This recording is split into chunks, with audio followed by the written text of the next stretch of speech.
Ya, Assalamualaikum warahmatullahi wabarakatuh. Perkenalkan kami dari kelompok 10 akan membawakan presentasi tentang motor asinkron. Nah, saya Dimas Yonardewanto di sini bersama teman-teman saya, ada Christopher, ada Dani Tadasi, ada Axiandri Primo, ada Fadil Ramadan, dan juga Rizal Godi.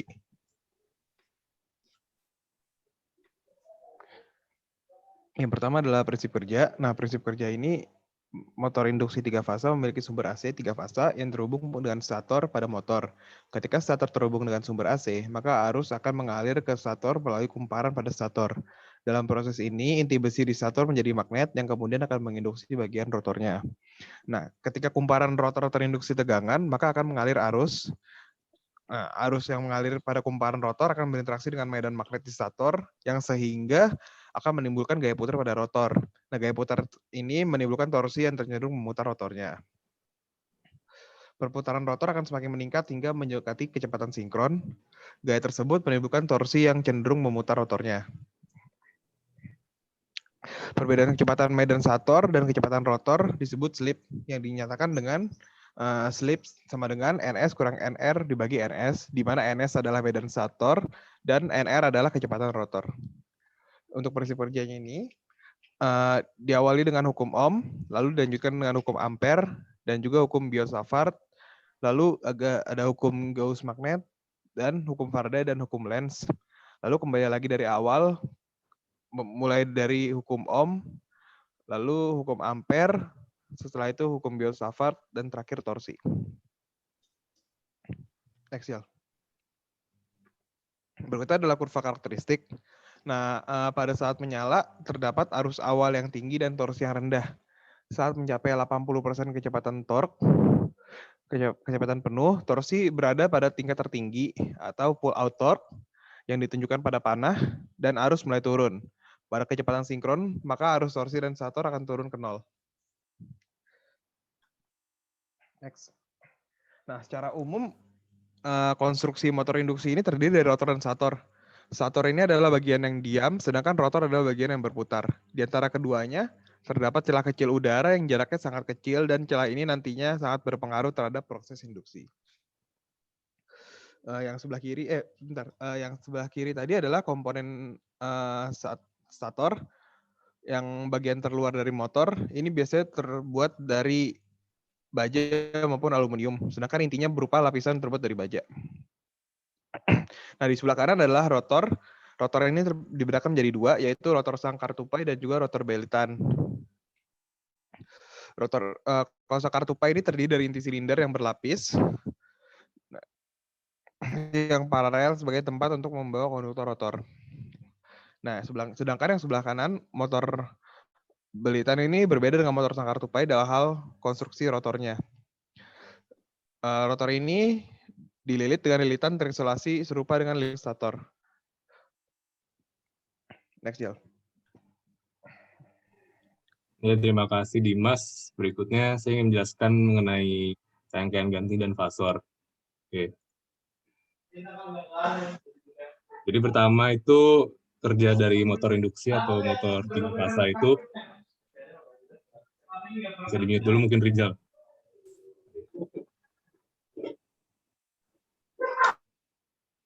Oke. Nah, kerja dari motor induksi sama dengan kerja dari transformator atau trafo yang pada prinsipnya menggunakan prinsip induksi elektromagnetik. Nah, kerja yang dihasilkan itu merupakan dari motor induksi bergantung dari tegangan dan arus induksi pada rotor dan stator. Nah, oleh karena itu rangkaian ekivalen dari motor induksi itu pada dasarnya mirip dengan rangkaian ekivalen dari transformator. Nah, bisa dilihat ini merupakan rangkaian ekivalen dari transformator yang bisa dibilang mirip dari rangkaian ekivalen motor induksi.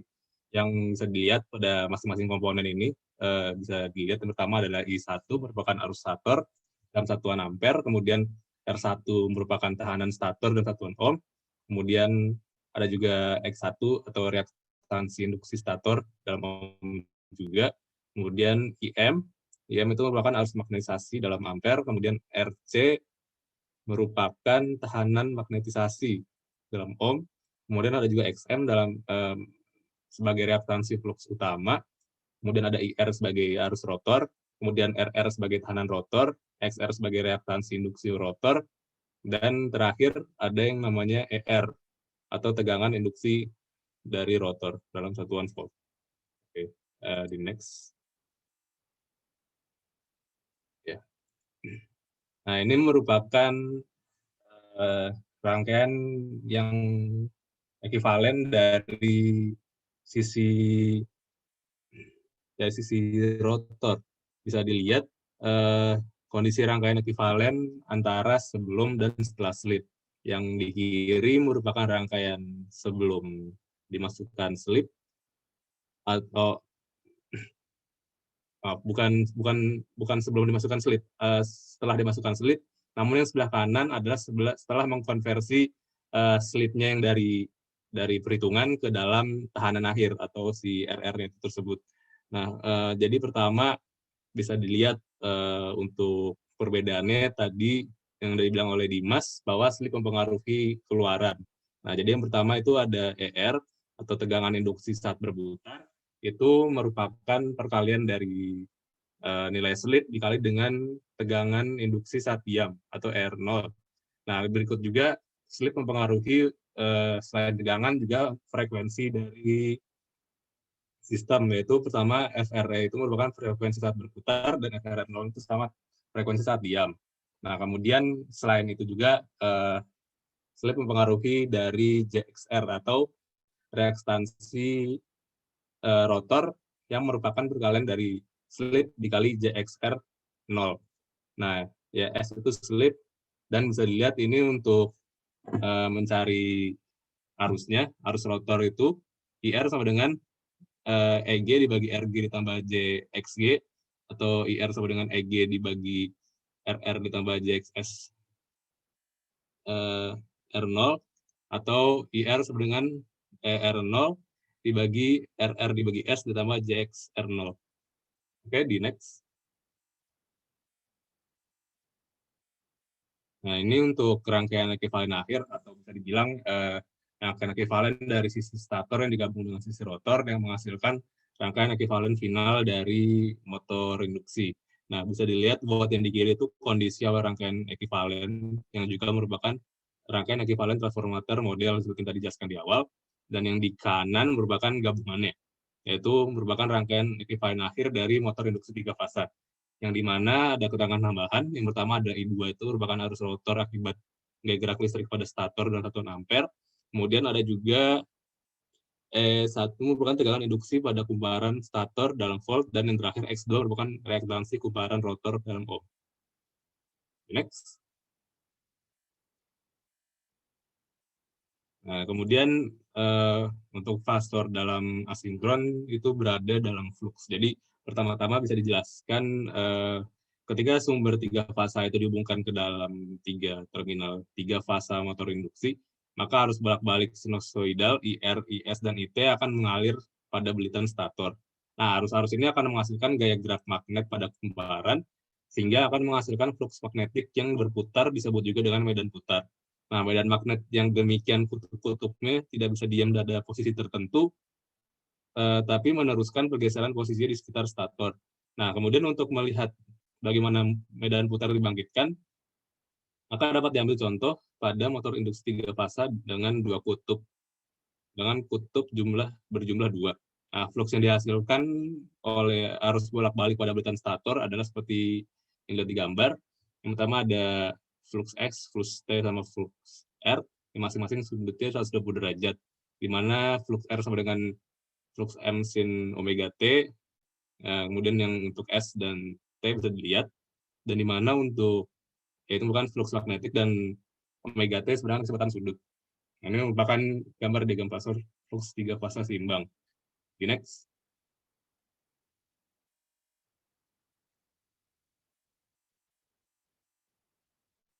Oke.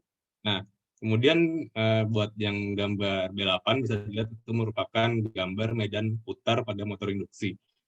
Nah, pada gambar tadi B7 dan ini gambar B9 itu merupakan arah gerak putar motor induksi yang ditunjukkan oleh panah. Itu buat tadi ada 3 kan, bisa dilihat. Nah, untuk bisa dilihat dalam keadaan pertama atau kondisi pertama, di mana omega T sama dengan 0, arus dalam fase R itu bernilai 0. Sehingga sedangkan besarnya arus pada fase S dan T memiliki nilai yang sama dan arahnya berlawanan. Dalam keadaan seperti ini, arus sedang mengalir ke luar konduktor sebelah atas dan memasuki konduktor sebelah bawah. Sementara resultan flux yang dihasilkan memiliki besar yang konstan, yaitu 1,5 M, 1,5 flux M, dan bisa dilihat kemungkinan seperti gambar tersebut yang di sebelah kanan.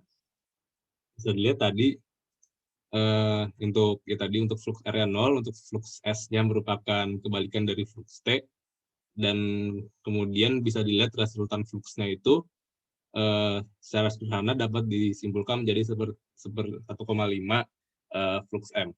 Di next.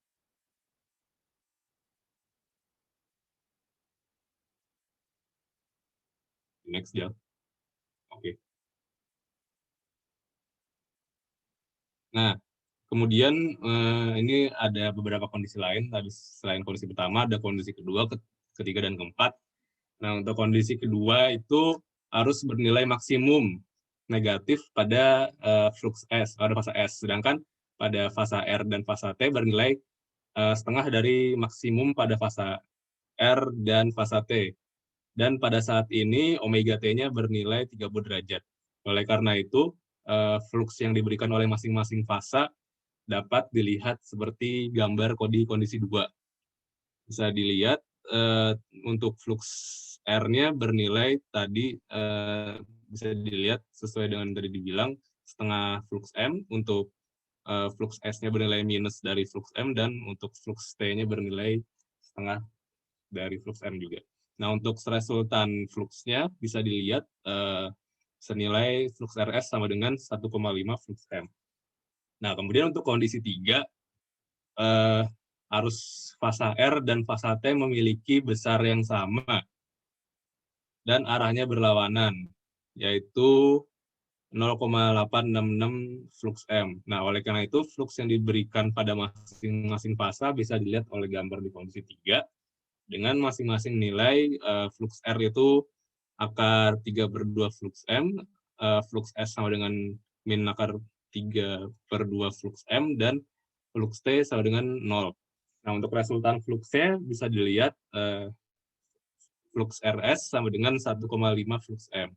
Nah, yang terakhir, kondisi keempat itu omega T-nya sama dengan 90. Arus R positif maksimum.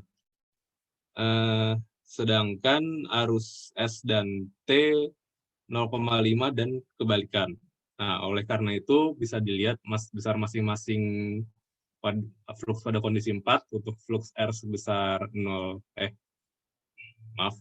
flux R sebesar flux M, flux S sebesar min setengah flux M, dan flux T sama dengan setengah flux M.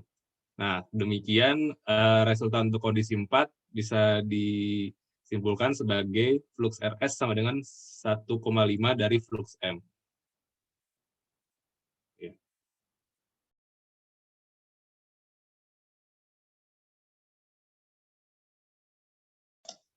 Ya, berikutnya tentang kontrol kecepatan. Jadi listrik motor induksi ini berbeda dengan motor DC karena agak susah untuk mengontrol kecepatannya. Hal ini karena banyaknya aspek yang harus diperhatikan pada motor induksi. Nah, akan tetapi minimal ada 4 metode untuk mengatur kecepatan pada motor induksi. Yang pertama adalah mengontrol kecepatan menggunakan hambatan rotor. Jadi dengan menambah resistensi dan torsi, grafik torsi induktif dapat memiliki peak RPM yang berbeda pada load yang sama. Dan yang kedua, dengan mengatur voltase kerjanya. Karena pada rumus torsi, itu torsi proporsional dengan V kuadrat atau voltase yang bekerja. Oleh karena itu, perubahan voltase dapat berpengaruh pada torsi. Dan apabila menggunakan load yang sama, maka RPM juga akan berpengaruh. Kemudian yang nomor 3, mengganti frekuensi. kita tahu bahwa rumus untuk RPM itu dapat dirumuskan sebagai 120 kali F per P. Dengan F adalah frekuensi dan P adalah jumlah pol. Oleh karena itu, jika kita memvariasikan F frekuensi, akan didapatkan variasi RPM. Kemudian yang terakhir dengan mengganti kutub atau mengganti jumlah kutub. Seperti rumus sebelumnya, yaitu RPM sama dengan 120 kali F per P. Jika P jumlah kutub kita variasikan, maka RPM juga akan berubah. Ini biasa dilakukan pada motor induksi tipe rumah tupai, sarang tupai. Oke, lanjut.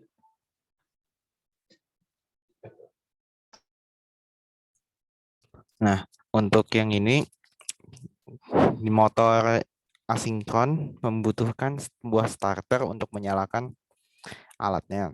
Starter ini digunakan untuk meningkatkan arus 5-10 kali dari normal dengan power lagging 15-30% untuk meningkatkan torsi awal sehingga starter cepat berputar. Dalam motor asinkron, starter juga digunakan agar tidak overheat dan melindungi motor dari kondisi overload. Di sini ada grafik I terhadap N, yaitu arus terhadap RPM, dan juga bentuk dari starter. Next.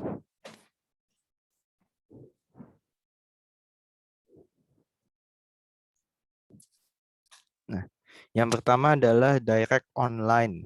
Direct online ini adalah starter yang langsung mengkonek motor ke sumber tegangan yang disesuaikan sebelumnya. DOL adalah starter yang paling mudah digunakan dan paling ekonomis dalam capital cost-nya, yaitu biaya untuk penggunaannya.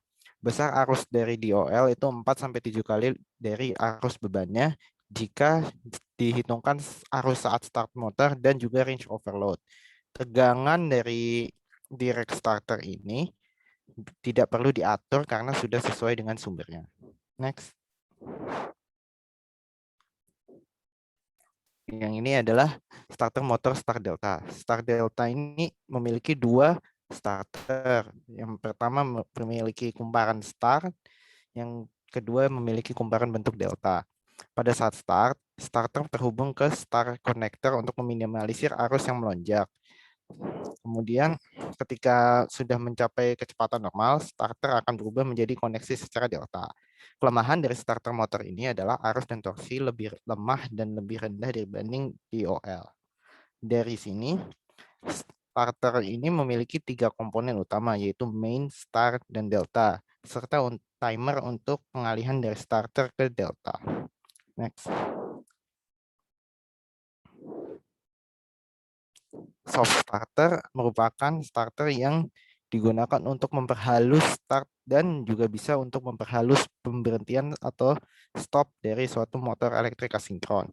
Konsep kerja dari stop starter ini adalah mengatur tegangan yang masuk kepada motor menggunakan tie restore. Tie restore ini sendiri diatur dengan menggunakan pin gate, di mana tegangan dari tie restore ini dapat dinaikkan atau diturunkan secara bertahap hingga nominal yang dibutuhkan. Next. Autotransformator. Autotransformator ini menggunakan transformator untuk menggerakkan si motor. Motor ini memiliki karakteristik di mana tegangan line transformator kurang dari biasanya dalam rasio transformator dan torsi awal itu dikurangi kuadrat dari tegangan. Arus motor juga melebihi dari rating aslinya, yaitu kebalikan dari rasio transformator. Setelah beberapa saat motor dipercepat, tap autotransformator akan diputuskan dari motor dan motor terhubung langsung ke sumber dengan tegangan penuh. Ini adalah rumus untuk arus ketika menggunakan autotransformator, yaitu Vm per VI kuadrat dikali IDOL. Next. Yang terakhir adalah frequency drive. Frequency drive ini sering disebut juga variable speed drive atau variable frequency drive karena sifatnya yang dapat berubah-ubah. VSD ini sendiri terbagi menjadi dua, yaitu rectifier, yaitu alat yang menyearahkan tegangan AC dalam frekuensi 50 atau 60 Hz ke tegangan DC dan juga inverter yang membalikan dari tegangan DC ke AC. Tegangan motor dapat ditingkatkan saat berada di fase DC, di mana nantinya sendiri akan mengubah tegangan dari motor sendiri. Kemudian ini adalah RPM, tadi sama rumusnya sama yang ada di kontrol kecepatan, RPM sebenarnya 120 kali frekuensi per P. Next. Ya, untuk power flow dan perhitungan efisiensi untuk motor induction, terdapat beberapa rugi-rugi yang dapat terjadi. Dari diagram keterangan dari rugi yang di kiri, PSCL, adalah rugi-rugi tembaga pada belitan stator. P core, yaitu rugi-rugi inti pada stator. PAG yang di atas, air gap power, yaitu daya yang ditransfer melalui celah udara antara rotor dan stator. PRCL yang di bawah rotor copper losses, yaitu rugi-rugi tembaga pada belitan rotor. P friction dan windage, yaitu rugi-rugi gesek dan angin. P stray yaitu stray losses, dan P conv yaitu daya konversi dari listrik menjadi mekanis keluaran. Pada pertama, power stator copper losses adalah rugi akibat resistansi pada pengantar kumparan stator, di mana dayanya dilepaskan dalam bentuk panas.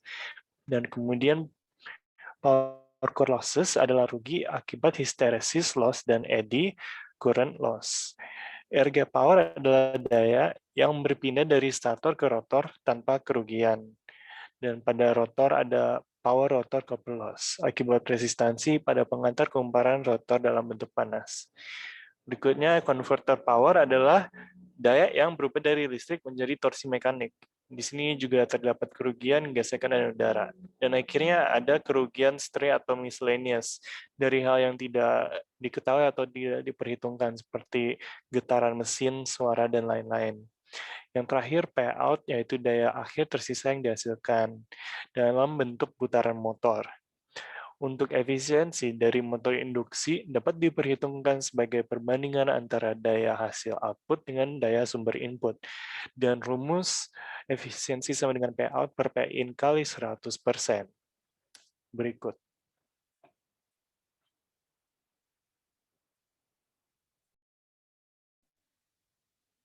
Baik, untuk selanjutnya yaitu tentang pemeliharaan dari motor sinkron itu sendiri, di mana kita ketahui bahwasanya suatu alat ini dibutuhkan sebuah perawatan agar kerjanya dapat maksimal dan juga umurnya bisa panjang. Dan untuk perawatan ini sendiri atau pemeliharaan ini bisa kita bagi menjadi dua, yaitu yang kita rencanakan maupun yang tak direncanakan. Dan yang direncanakan pun dibagi menjadi dua lagi, yaitu ada tindakan preventif dan juga korektif. Tindakan preventif ini merupakan tindakan untuk mencegah sebelum terjadinya kerusakan. Sedangkan korektif itu yang sedang terjadi. Salah satu contoh yaitu dari perawatan preventif ini yang bisa kita lakukan yaitu proses cleaning yang kita lakukan misalnya setiap seminggu sekali, ataupun melakukan inspeksi pada saat motor itu sedang bekerja maupun pada saat running maintenance. Kemudian untuk perawatan korektif ini bisa dilakukan ketika shutdown ataupun kita breakdown, di mana di breakdown ini bisa terjadi minor overhaul ataupun major overhaul. Dan untuk perawatan yang tak direncanakan pun ini jatuhnya ke sistem emergency maintenance. Oke, di next.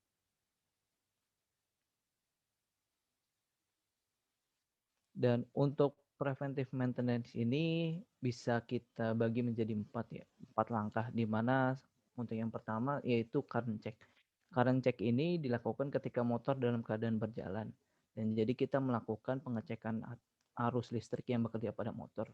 Apakah arus ini bekerja secara maksimal ataupun masih di bawah batas maksimal yang tertera pada nameplate motor tersebut.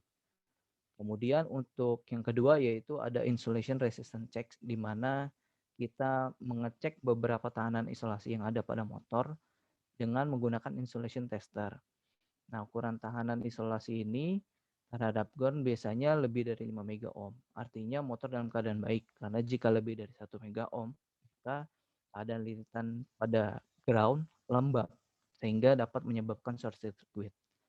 Kemudian yang ketiga yaitu ada temperatur check. Dan ini bisa secara visual bisa kita lihat bahwasanya apakah ini menghasilkan panas. Dan untuk mengecek lebih lanjutnya yaitu kita menggunakan temperatur gun.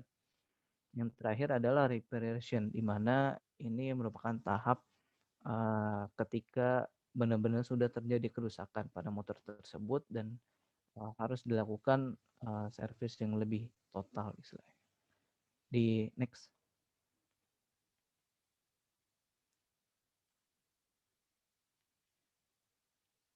Nah, kemudian untuk yang kedua yaitu breakdown maintenance, di mana breakdown maintenance ini ada 3 tahap, yaitu pertama dari winding motor induksi, di mana ini kerusakan yang terjadi ketika motor mengalami short circuit pada lilitan, sehingga kita perlu memperbaiki kerusakan pada lilitan tersebut. Kemudian yang kedua yaitu ada pergantian bearing, di mana bearing ini bekerja sudah cukup lama sehingga perlu dilakukan suatu perbaikan. Misal pada 10.000 running hour. Kemudian yang terakhir yaitu ada balancing rotor, di mana ini juga diperlukan ketika kita menggantikan bearing agar perputaran rotor ini dapat seimbang lagi. Karena jika tidak seimbang maka akan menyebabkan vibrasi dan menyebabkan losses dan juga umur yang pendek bagi alat tersebut. Oke, di next. Berikut contoh soal yang dapat diisi yaitu motor induksi di mana one rotornya ini 208 volt, memiliki 4 pole, 60 Hz, dan hubungan Y. Dan ini mempunyai nilai daya sekitar 30 HP horsepower dan komponen rangkaian ekivalennya tertera pada gambar. Dan untuk nilai slipnya itu 0,05 dan dapat dicari beberapa pertanyaan yaitu dari A sampai H. Oke, di next. Oke, untuk video lengkapnya itu bisa dilihat daripada link bit.ly TTL kelompok 10. Di next. Kemudian ada beberapa referensi yang kami gunakan untuk membuat PPT ini. Di next. Sekian dari kelompok kami. Terima kasih sudah menonton.